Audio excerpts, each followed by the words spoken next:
تھے، لیکن ان کا خیال یہ تھا کہ حدیث کا جو مطلب ہم بیان کر رہے ہیں وہ ٹھیک ہے، یہ جو مفہوم پیش کر رہے ہیں وہ ٹھیک نہیں ہے. نبی نے جب منع کر دیا تو یہ غلط کر رہے ہیں نماز پڑھ کے، لہذا انہوں نے نہیں پڑھی نماز.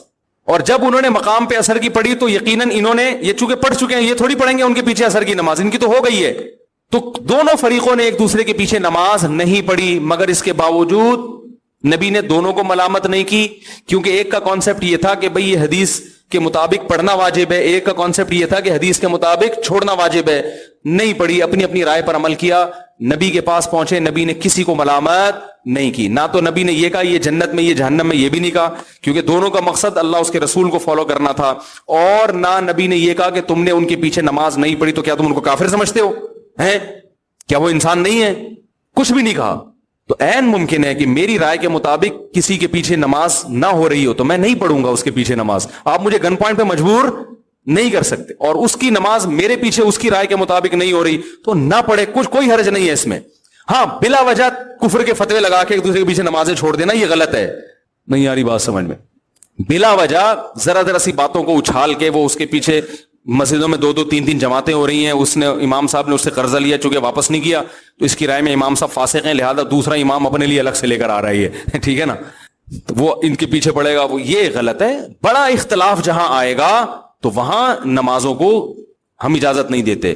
تو شیعہ اور سنی کا اختلاف چھوٹا نہیں ہے، بلکہ بولو بھائی بڑا اختلاف ہے. ہم تمام صحابہ کو حجت سمجھتے ہیں، وہ حضرات اہل بیت کو زیادہ فوکس کرتے ہیں. جو ان میں معتدل ہیں ان کی بات کر رہا ہوں، جو معتدل نہیں ہے جیسے ہم میں جو معتدل نہیں ہے ان میں بھی کچھ ہیں، تو یہ تو اعتدال سے ہٹے ہوئے لوگ تو ہر جگہ ہوتے ہیں. وہ جو ہے ان کی نماز کا طریقہ ہم سے بالکل ڈیفرنٹ ہے. سمجھ رہے ہیں کہ نہیں سمجھ رہے؟ ابھی میں اس ڈیٹیل میں نہیں جاؤں گا، وہ آپ انہی کے علماء سے جا کے پوچھ لیں کہ بھئی آپ کے یہاں کیا کیا ہے. ہمارے مجھے اس سے بھی بحث نہیں ہے کہ وہ کیا کر رہے ہیں ہم کیا کر رہے ہیں. میں لڑنے کا قطن قائل نہیں ہوں. یہاں آتے ہیں شیعہ لوگ بھی آتے ہیں، مجھ سے ملتے ہیں، میں تمیز سے ملتا ہوں، چائے پلاتا ہوں، سر پہ ہاتھ بھی رکھ لیتا ہوں. بہت اچھا. شیعہ علماء سے بھی سلام دعا ہے ہماری، بیٹھتے ہیں بات کرتے ہیں. بھائی السلام علیکم. وعلیکم السلام. منڈی والان خالے دیغت میں خوندی کھڑے دے چائے پیئے. وعلیکم السلام. لکم دینکم ولی دین. بھائی آپ جائیں امام بارگاہ میں نماز پڑھے، وہاں اپنی مسجد میں نماز پڑھے، ہم جا رہے ہیں اپنا جمعہ پڑھانے. ٹھیک ہے، تو یہ ہمیشہ سے ہوتا آ رہا ہے. فرقواریت پھیلتی ہے جب آپ ایک دوسرے کے خلاف غلط زبان. شیعہ صحابہ کو کھلے عام گالیاں دے گا، کوئی دے گا تو فرقواریت پیدا بولو نا بھائی ہوگی. پھر سنیوں کے جذبات بڑھیں گے، پھر مار کٹائی دنگا مستی سب ہوگا. تو فرقواریت پہ کنٹرول کرنے کے لیے شیعہ علماء کی ذمہ داری ہے کہ وہ اپنی عوام کو ان صحابہ کو برا بھلا بولنے سے منع کریں جن سے محبت ہمارے ایمان کا جز ہے، جن کے لیے کٹنا مرنا ہم اپنے ایمان کا حصہ سمجھتے ہیں. اور اسی طرح میرے بھائی یہاں سے اگر ان کے کسی ایسے شخص پہ الزام لگائے جو اس الزام سے بری ہے، بعض الزامات ایسے شیعوں کی ایسی جماعت پہ لگا دیے جاتے ہیں جو اس سے بری ہوتے ہیں، سبھی کو ایک لاٹھی سے ہانکنا شروع کر دیا جائے. میں نے بھی شیعوں کا مطالعہ کیا ہے اور کچھ شیعہ لوگوں سے جب میں ملا ہوں تو مجھے ایک چیز کا اندازہ ہوا کہ سب شیعہ کے وہ نظریات نہیں ہوتے جو ہم پہلے سمجھا کرتے تھے، سارے ایک جیسے نہیں ہوتے. ان میں بعض حضرات ایسے ہیں جو صحابہ کرام کو مانتے ہیں، امی عائشہ کو جنتی مانتے ہیں، ان کو زانی معاذ اللہ قرار نہیں دیتے. الحمد سے لے کے والناس تک والے قرآن ہی کو قرآن مانتے ہیں. ان میں کچھ لوگ ایسے ہیں، یہ مشاہدے پر مبنی حقیقت ہے. بعض لوگ کہتے ہیں اس کو کیا پتا، مشاہدے سے بڑی کوئی دلیل نہیں ہوتی. ٹھیک ہے نا. بعض لوگ کہتے ہیں توریہ کر رہا ہے. بھائی ہم ظاہر کے مکلف ہیں. کوئی شیعہ اگر زبان سے کہہ دے کہ میں ابو بکر کو مانتا ہوں، حضرت عمر کو مانتا ہوں، حضرت عثمان کو مانتا ہوں، تو شریعت نے ہمیں حکم دیا ہے زبان کا اعتبار کرو، اس کے باطن کو اللہ کے حوالے کر دو. تو اگر کوئی، لیکن پھر بھی میں کہوں کہ جو مانتے ہیں اس کے باوجود ہم ان کے مذہب سے متفق نہیں ہیں. میری جب جی ٹی وی پہ ٹاک ہوئی، بات چیت ہوئی شیعہ عالم کے ساتھ، تو میں نے پہلے یہ کہہ دیا کہ میں آپ کے مسلک کو ٹھیک نہیں سمجھتا. یعنی میں جو جوڑ کی بات کر رہا ہوں اس سے یہ کہیں نہ لوگ لے کے جائیں کہ میں شیعہ مذہب کو ہی درست سمجھتا ہوں. نہ میں نہیں سمجھتا. میں نے کہا جیسے آپ ہمارے مذہب کو درست نہیں سمجھتے، اس لیے کہ اگر میں آپ کے مذہب کو درست سمجھتا تو سوال پیدا پھر میں ہو کیوں نہیں آتا وہ، اور اگر آپ میرے مسلک کو درست سمجھتے ہیں تو سوال پیدا پھر آپ سنی بن کیوں نہیں گئے. بھائی جب ایک چیز کو میں درست سمجھ رہا ہوں تو مجھے چاہیے نا کہ میں ہو جاؤں وہ. لیکن مار دھاڑ والا طریقہ غلط ہے. اور ابھی جس چیز کو میں فوکس کر رہا ہوں وہ یہ ہے کہ میرے بھائی آپ لوگ اللہ کا واسطہ محرم میں مرثیے نہ لگائیں. ہر گاڑی میں کوئی نوحہ چل رہا ہے, کوئی شیعہ ہے تو ٹھیک ہے وہ کرے, سنیوں پہ یہ کام زیب نہیں دیتا, کیونکہ یہ منافقت ہے. پتہ ہی نہیں چل رہا آپ ادھر ہو یا آپ ادھر ہو, آپ کا مسلک کہیں نہیں پتا چل رہا. ہمیں ایک مسلک کو فالو کرو. ہمارے ہاں محرم منحوس مہینہ نہیں ہے, ہمارے ہاں محترم مہینہ ہے, مبارک مہینہ ہے. امہات المومنین میں سے بعض کی اس مہینے میں شادی ہوئی ہے. ہم شہادت کو نحوست نہیں سمجھتے. 10 محرم پہلے سے مبارک تھا, حضرت حسین کی شہادت کی وجہ سے اور مبارک بن گیا, منحوس نہیں بنا. شہادت مبارک عمل ہے, منحوس نہیں ہے. ہم اس مہینے میں کالے کپڑے نہیں پہنیں گے. ہم اس مہینے میں خوشیاں منانے کو جائز سمجھتے ہیں. لوگ کہتے ہیں ان کو حسین سے محبت نہیں ہے. محبت کا جو طریقہ حسین نے بتایا اس طریقے پہ عمل کرنا حسین سے محبت ہے. جو طریقہ حسین سے ثابت نہیں ہے اس طریقے پہ محرم کو منانا یہ محبت کا طریقہ ہماری رائے میں نہیں ہے. سمجھ میں آ رہی ہے بات کہ نہیں آ رہی ہے؟ اور ایک میں وضاحت کر کے بیان کو ختم کروں. بھائی یہ کوشش کریں گے نا اس کی, محرم نہ منحوس مہینہ ہے, نہ اس میں بلائیں نازل ہوتی ہیں, اس میں خوشیاں منانا بھی جائز ہے, اس میں نکاح کرنا شادی کرنا بھی درست ہے. یہ جو مشہور ہے محرم کی شادی ناکام ہوتی ہے 100% غلط ہے. جو شیعہ حضرات ہیں وہ بچیں اس سے. ہمارے ہاں یہ بالکل اس کی اجازت ہے, آپ محرم میں نکاح بھی کریں, محرم میں آپ اپنے بچوں کا عقیقہ بھی کریں, آپ اس جو ہے جو بھی خوشیاں ہیں آپ اس کی کریں, تاکہ اسلام کا جو رخ ہے نا, اسلام میں کوئی مہینہ منحوس نہیں ہے, تاکہ غیر مسلموں کے سامنے کم از کم ہماری طرف سے جو اسلام پیش ہو وہ یہ والا ہو, ان کی طرف سے وہ والا ہو. غیر مسلم کے پاس آپشن ہو کہ بھائی دیکھ لو ان میں جو اچھا لگتا ہے وہ والا اسلام آپ فالو کر لو, لیکن آپ بھی ویسے ہی بن گئے تو پھر اسلام کا ایک رخ جائے گا ان کے سامنے. سمجھ رہے کہ نہیں سمجھ رہے؟ تو اس لیے یہ گھروں میں مرثیے نہ لگایا کریں. میتوں پہ نوحہ کرنا, غم منانا ہماری شریعت میں پسندیدہ. 3 دن تک تعزیت ہے بس, اس کے بعد نہیں. اور عورت کے لیے شوہر کے مرنے پر 4 مہینے 10 دن عدت ہے. سمجھ رہے ہیں؟ اور دیکھو حضرت عمر کی جو یوم شہادت ہے نا, 1 محرم کہا جاتا ہے. میں نے اس کی بڑی تحقیق کی, مجھے کہیں ملا نہیں کہ 1 محرم ہے یا نہیں ہے. میں نے جو تاریخ دان لوگ ہیں ان سے بھی رابطہ کیا تو میں کہہ رہا تھا دیکھو خلیفۃ المسلمین تھے, ان کی شہادت کا امت نے دینی محفوظ نہیں کیا ہے. کتنا بڑا واقعہ تھا مسلمانوں کا, ایک امیر 22 لاکھ مربع میل کا حاکم, وہ جس دن شہید ہوا اس دن کی ڈیٹ مسلمانوں میں محفوظ نہیں رکھی. کیوں نہیں رکھی؟ اس لیے کہ مسلمانوں کو پتا تھا اس دن سے کوئی عمل وابستہ نہیں ہے. اسلام میں کسی کا تاریخ ولادت ہو یا تاریخ وفات ہو, اسلام ان تاریخوں کے اسلام کی نظر میں یہ امپورٹنٹ نہیں ہے. کوئی حیثیت نہیں ہے کہ کس دن کون شہید ہوا, کس دن کس کی ولادت. اسلام اس کو فوکس ہی نہیں کرتا. تبھی نبی صلی اللہ علیہ وسلم کی تاریخ ولادت بھی کسی صحیح حدیث میں نہیں ملتی, نہ تاریخ ولادت ملتی ہے نہ تاریخ وفات ملتی ہے, کوئی صحیح حدیث موجود نہیں ہے. تبھی علماء کا بڑا اختلاف ہے, اتنے اقوال ملیں گے, کوئی کہتے فلاں تاریخ ہو گیا, اس لیے کہ آپ صلی اللہ علیہ وسلم نے ان چیزوں کو اہمیت نہیں دی, عمل کو اہمیت دی ہے. سیرت حسین کو اختیار کرو بس, حضرت حسین کی سیرت کو اختیار کرو. وہ اختیار کرنے کے لیے تیار. حضرت حسین کی داڑھی تھی کہ نہیں تھی؟ بتاؤ نا, بڑی داڑھی تھی نا. کتنے لوگوں کی داڑھی ہیں آج حضرت حسین کی سیرت میں؟ حضرت حسین بے انتہا سخی تھے, حسن و حسین دونوں. اتنی سخاوت سخاوت کا دریا, 100 باندیاں ایک وقت میں گفٹ کی ہیں, 100 پورے باغ خرید کے غریب پہ کو گفٹ کر دیے. دھیلا جیب سے نہیں نکل رہا آج غربا اور مساکین کے لیے. حضرت حسن و حسین میں بے انتہا تحمل. محمد ابن اسحاق مشہور مورخ ہیں, کہتے ہیں میں نے حضرت حسن کی زبان سے پوری زندگی میں جو سب سے سخت جملہ سنا ہے وہ ہے کہ میرے پاس تیرے لیے سوائے تیری ناک خاک آلودہ ہونے کے اور کچھ بھی نہیں. آپ کا جھگڑا تھا کسی سے, یہ لفظ کہے کہ تمہاری ناک خاک آلودہ ہو جائے بس. کہہ رہے پوری زندگی میں بے شمار جھگڑے ہوئے, سب کچھ ہوا, اس سے زیادہ سخت لفظ میں نے ان کی زبان سے نہیں سنا. اتنا تحمل. اور آج یوٹیوب پہ آپ نیچے لوگوں کے کمنٹس دیکھیں, ابھی میری مخالفت میں جو کمنٹس آئیں گے وہ سنیے گا آپ.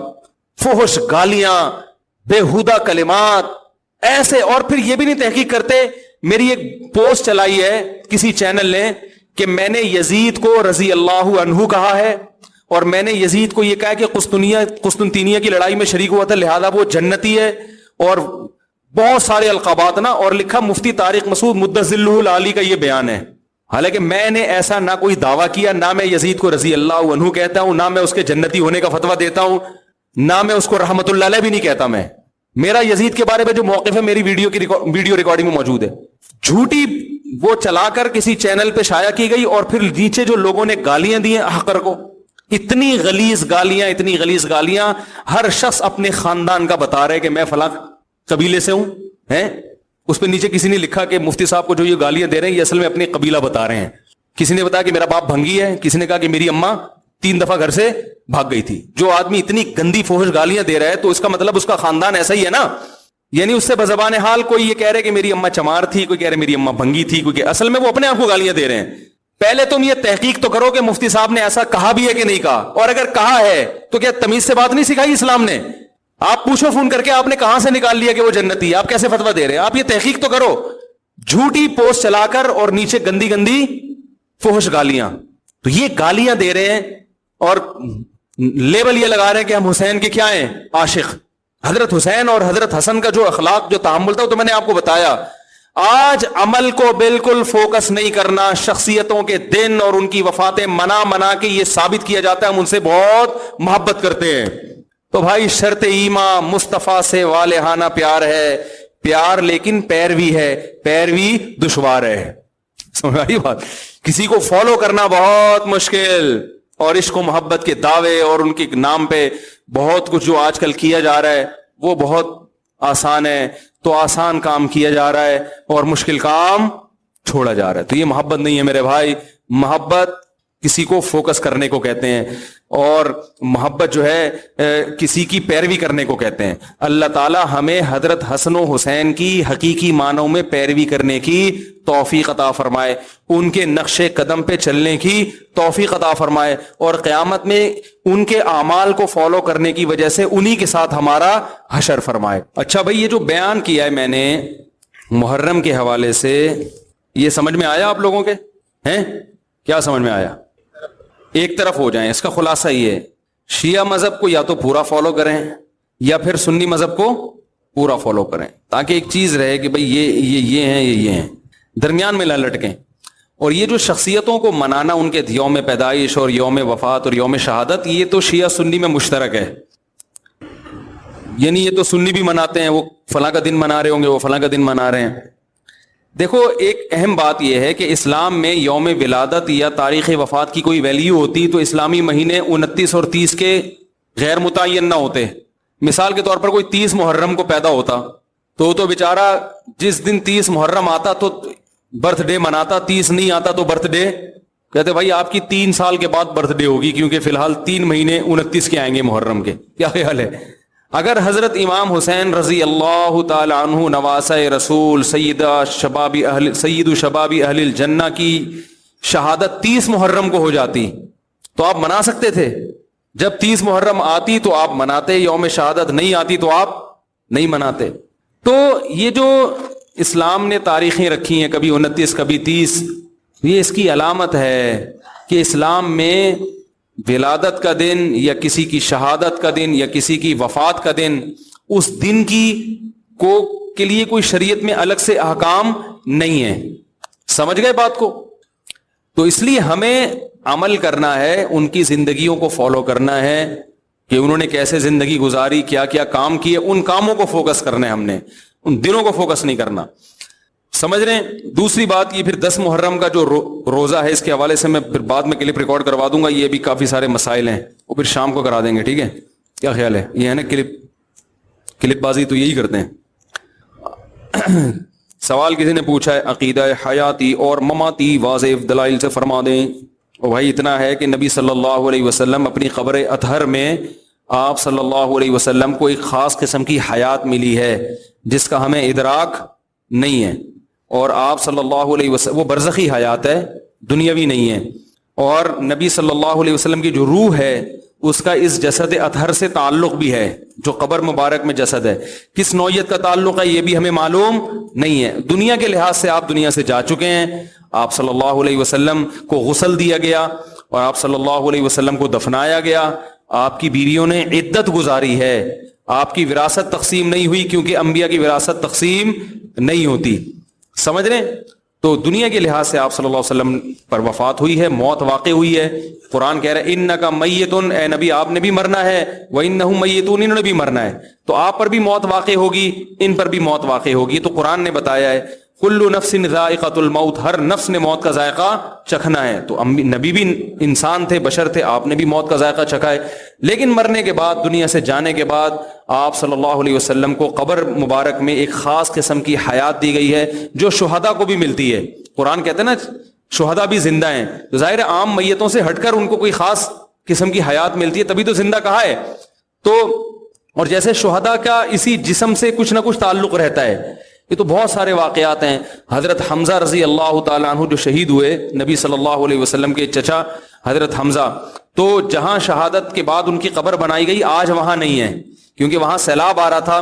تو آپ خواب میں آئے اور آپ نے بتایا کہ یعنی مجھے یہاں سے نکالو. تو آپ کو نکال کے وہاں سے ابھی جو حضرت حمزہ کی قبر ہے وہ وہاں نہیں ہے جہاں اصل قبر تھی, وہاں سے ہٹایا گیا کیونکہ وہ ریلا ہے پانی کا. تو اس کا مطلب ہے کہ ظاہر ہے شہید کا روح سے, جسم سے کچھ تعلق ہوگا نا, تبھی تو وہ کہہ رہے ہیں مجھے تکلیف ہو رہی ہے. اور آج بھی اس کے بہت واقعات آتے ہیں. بعض دفعہ سیلاب آنے لگتی ہے کسی شہید کی قبر کی قریب, وہ خواب میں آ کے بتا دیتے ہیں کہ مجھے یہاں سے شفٹ کرو, اور باڈی پوری سلامت ہوتی ہے ان کی. ایسے تو بہت سارے شہداء ہیں, میں نے تو ایسے بہت شہداء دیکھے ہیں کئی ہفتے گزرنے کے بعد بھی ان کی باڈی بالکل ٹھیک. یہ کرامت ہے, شہادت کے بعد کرامت کا ایک اثر ہے جو ظاہر ہوتا ہے. تو انبیاء کا تو تعلق جو ہے نا, وہ تو انبیاء کا مقام تو شہداء سے بھی زیادہ ہے. تو ان کو ایک خاص قسم کی حیات ملتی ہے جو برزخی حیات ہے. یہ عقیدہ اہل سنت والجماعت کا ہے. باقی پنجاب میں جو یہ حیاتی مماتی پھڈے چل رہے ہیں, یہ مجھے تو سمجھ میں ہی نہیں آیا کہ مماتیوں کا عقیدہ ہے کیا. میں جب ان سے پوچھتا ہوں تو وہ یہی بتا رہے ہوتے ہیں جو ہمارا ہے, سمجھ رہے ہیں. تو مجھے شاید اسی قسم کے مماتی ٹکرائے ہیں. تو میں کہتا ہوں یہ تو پھر آپ بھی وہی کہہ رہے جو ہم کہہ رہے ہیں, تو پھر اختلاف کیا ہے. اگر کوئی ایسا ہے جو بالکل اس کی حیات کی نفی کر دے کہ برزخی بھی نہیں ہے, تو پھر ظاہر ہے وہ غلط عقیدہ ہے, وہ بالکل غلط ہے. لیکن میں نے جہاں تک دیکھے ہیں وہ تو سارے یہی کہہ رہے ہوتے ہیں.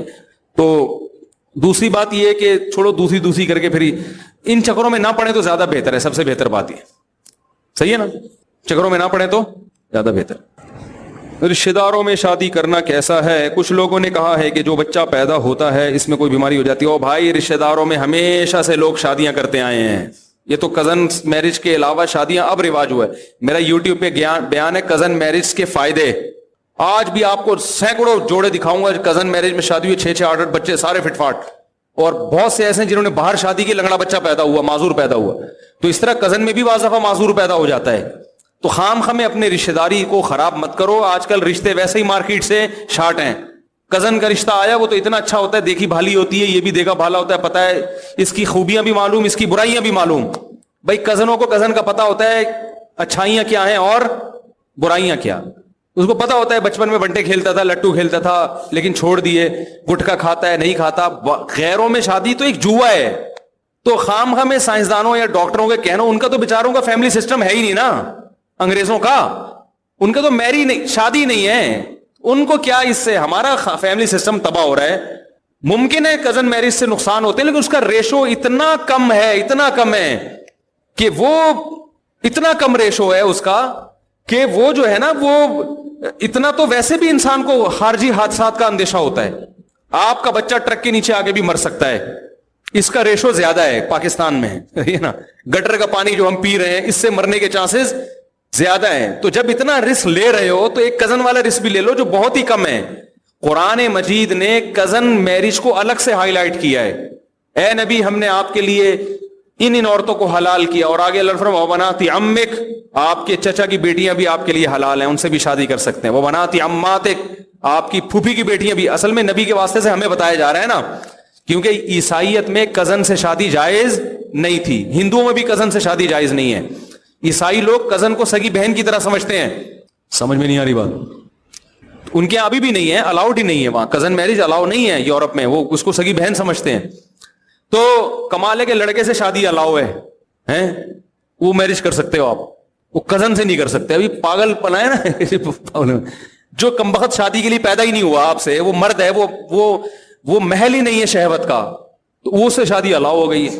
تو خیر, اسلام میں اللہ نے بتا دیا قرآن مجید میں کہ وہ بنات عمک، اے نبی اپنے چچا کی بیٹی سے بھی شادی کر سکتے ہو، وہ بنات عماتک، پھوپھی کی بیٹی سے بھی کر سکتے ہو، وہ بنات خالق، اپنے ماموں کی بیٹی سے بھی، وہ بنات خالاتک، اور اپنی خالہ کی بیٹی سے بھی شادی کر سکتے، بیٹیوں سے، یعنی ایک مر جائے تو پھر دوسری سے بھی کر سکتے ہو.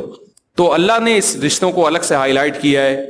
تو بھائی ویسے اللہ بیان کر سکتے تھے اے نبی ساری نامحرم عورتوں سے نکاح جائز ہے، ان کو الگ سے ہائی لائٹ کیا، اس کا مطلب یہ بالکل جائز ہے، بہت اچھا کام ہے، یہ صحیح ہے.